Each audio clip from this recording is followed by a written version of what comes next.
What's good, everyone? In today's video, I'm going to be giving you 5 tips to reach diamond rank in season 10. I'm going to cover things like the current legend and weapon meta, what types of playstyles you need to adapt to, and what sort of game sense it takes overall to make it out of platinum and into diamond.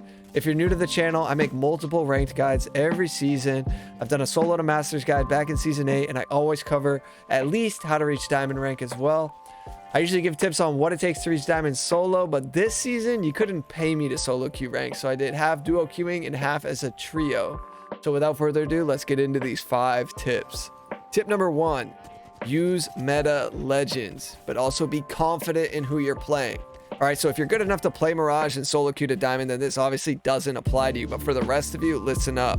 Seer is the new legend, and as of right now, he is way too strong. So if you want to be the better person and not run Seer, you'll soon find every other team in the lobby running a Seer. Now, he will be nerfed this week, but we don't know how little or how big this nerf is. So Seer is someone you should definitely have on your team at this point. The things Seer can do, along with all of the free information he gives you and your teammates, is currently unmatched.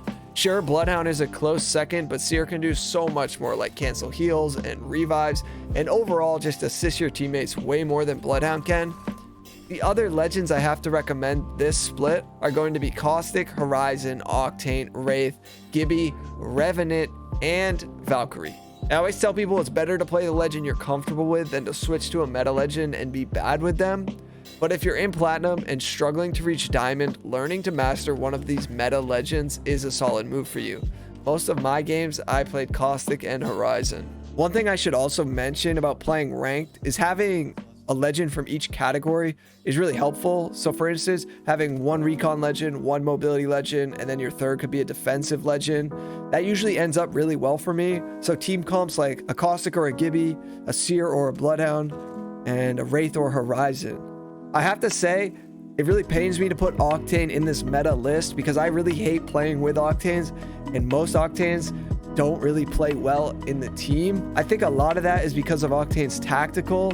It boosts him ahead, it doesn't help his teammates, and it often puts Octane at the head of the pack, and a lot of the times that can result in an Octane being overextended and his teammates lacking and not being able to assist the Octane. So I don't really like playing with Octanes, but you guys can figure it out and play who you're comfortable with or whoever you like the most, but I just had to throw that in there.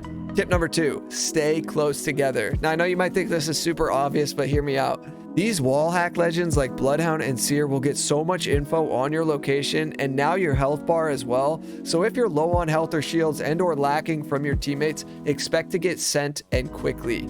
You don't want to be drifting off and looting some random spot if you're far from your team and don't know if another team is close. I can't tell you how many times I've gone into fights only for teammates to be a little bit behind me or not in the right spot, and we're just frankly outnumbered. In Apex, the time to kill is fairly lengthy, so you really got to rely on team firing and fighting as a team. Seconds make all of the difference in these lobbies, so stay tight and learn to communicate. And on this topic, I've got to say, solo queuing is super tiring. I recently had a huge influx of players looking for teammates join my Discord because playing with people you can communicate with and be on the same page as makes for such a better experience as you climb the ranks. Solo queuing is possible, of course, but for me, it just takes more time and energy, and it's like rolling the dice every game. I've also solo queued like 85% of my games on Apex, and I'm totally tapped out from it. So when you solo queue, just know you could do everything right and still end up losing points because random teammates tend to do whatever they want. So if you're looking for teammates, be sure to click the link in the description and join my Discord. All right, before I get into tip number 3, you've got to do me one favor and smash the like button for the YouTube algorithm. This helps the video out tremendously and will only take 1 second. I mean, seriously, 1 second of your time. All right, back to the tips. Tip number 3, you have to look for windows of opportunity and seize them.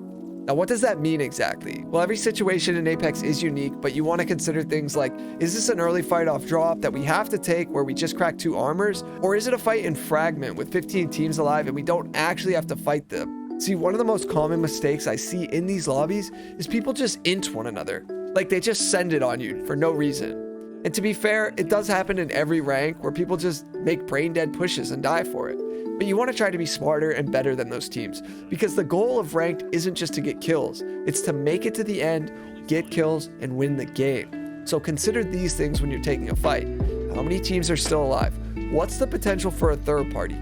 what are the weapons and heals my teammates and I have, where on the map is the fight, and do we have any kill points yet? See, if you already have 3 or 4 kill points and you're going into 7 or less squads, you don't need to fight, unless you have to, obviously. But if you can play for the end game and just try to take out the last team or the last 2 teams, go for the win. If you want to get efficient in ranking up, regardless of which rank you're in, you always want to be assessing these variables I just mentioned. I could definitely add more things to consider, but if you're in Platinum, you should have a decent grasp on what fights make sense and what fights don't. Tip number 4, learn to combine your team's abilities. This is Season 10, guys. Abilities are going to play a huge role in any given fight. So you got to know when to use your tactical or your ultimate and possibly pair that with whatever legends your teammates are using. This is going to be key to winning games and winning most of your fights. There's nothing worse than when you're playing with a random or some teammate who doesn't ever use their abilities during the right time. And especially in these lobbies where the more you prevail, the more these seconds matter. Don't get caught lacking. If you get a knock and you need to close the gap with a jump pad, then go for it.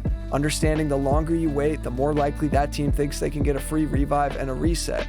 Use your offensive ultimates to give yourself that edge in fights that could make the difference. And for anyone who's thinking, oh, duh, use your abilities, is that really even a tip? Listen, I told y'all, I've solo queued 85% of my games, right? You wouldn't believe the things I've encountered, even in Masters lobbies.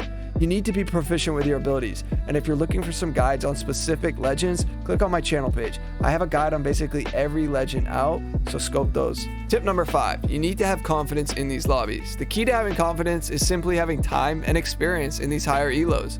If you're afraid to take on every team you encounter, not only will you lose the majority of those fights, you could very well end up losing to a team that is actually worse than you. I always teach this in my Apex coaching sessions, but understand this. Smart players run to reposition and find an advantage. Bad players either run away because they're afraid or because they panic and don't know what to do. Make sure to find like-minded teammates who can rock with your playstyle. You always want to establish a plan with your teammates and try to coordinate whatever decision you're trying to accomplish. This will be incredibly difficult if you take the solo queue route because it's literally impossible to always be on the same page as your randoms. And I do have to throw this in here as well. You don't want this arrogant confidence where you just send every team like I mentioned before because you see them and that's that. You need to look for those advantages and then execute. And just like with most things in life, it's always going to be a balance. If you guys have made it this far in the video, thanks so much for watching. And why don't you let me know down in the comments what's the hardest part about reaching diamond rank for you? Maybe it will help give me some insight for my next ranked video. That's going to be it for me though. I will catch you guys on my next upload. Peace.